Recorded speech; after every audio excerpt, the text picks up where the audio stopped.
کوئی یہودی جاسوس بن کر عرب میں آتا ہے. وہ دو یہودی جو حضور کے جسد اطہر کو نکالنے کے لیے آئے تھے مسلمان بن کے آئے تھے کہ نہیں؟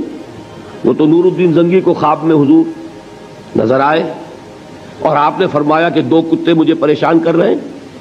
تب اس نے 3 مرتبہ جب خواب دیکھا پہلے سوچا ایسے ہی میرا خیال ہوگا، نبی تو نہیں تھا نا، نبی کا خواب تو ہوتا 100% صحیح، کسی دوسرے انسان کا خواب صحیح بھی ہو سکتا ہے غلط بھی ہو سکتا ہے. لیکن جب 3 مرتبہ حضور صلی اللہ علیہ وسلم کی زیارت ہوئی اور آپ نے یہ فرمایا تو پھر اس نے رخت سفر باندھ دیا، مدینہ پہنچ گیا.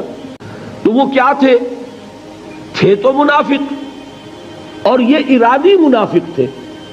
بنے ہوئے کیا تھے؟ مسلمان ہی نہیں اولیاء اللہ بنے ہوئے تھے. وہ واقعہ تو آپ نے پڑھا ہوگا نا کہ ان کی شکلیں دکھا دی گئی حضور کو، اب اس کو نور الدین زنگی کو. اب نور الدین زنگی آیا مدینے میں، وہ سے آدمی نہیں مل رہے. وہ اس نے یہ کیا کہ باہر پڑاؤ ڈالا، اعلان کر دیا کہ مدینے کی پوری آبادی کی دعوت ہے، کوئی نہ رہے پیچھے، سب آئے، میری طرف سے دعوت ہے، کھانا کھائے. اب کھڑا ہے دیکھ رہا ہے، جو آ رہا ہے اسے دیکھ رہا ہے، وہ نظر نہیں آ رہے. پوچھا بھائی اب کوئی رہ تو نہیں گیا؟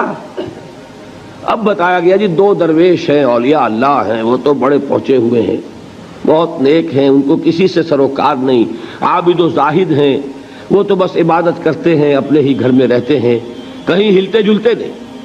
اب اتنا روب انہوں نے اپنی عبادت کا اور زہد کا اور ولی اللہ کا اور نیکی کا گاٹھا ہوا تھا. انہوں نے کہا ہو نہ ہو وہی 2 ہیں، بلاؤ انہیں. اب بادشاہ کی طرف سے طلبی ہوئی، بلائے گئے تو گھر کی تلاشی لی گئی، بڑی مشکل سے ان کے مسلح کے نیچے سے اٹھایا تو وہاں سے وہ سرنگ کا دہانہ ان کا نکلا.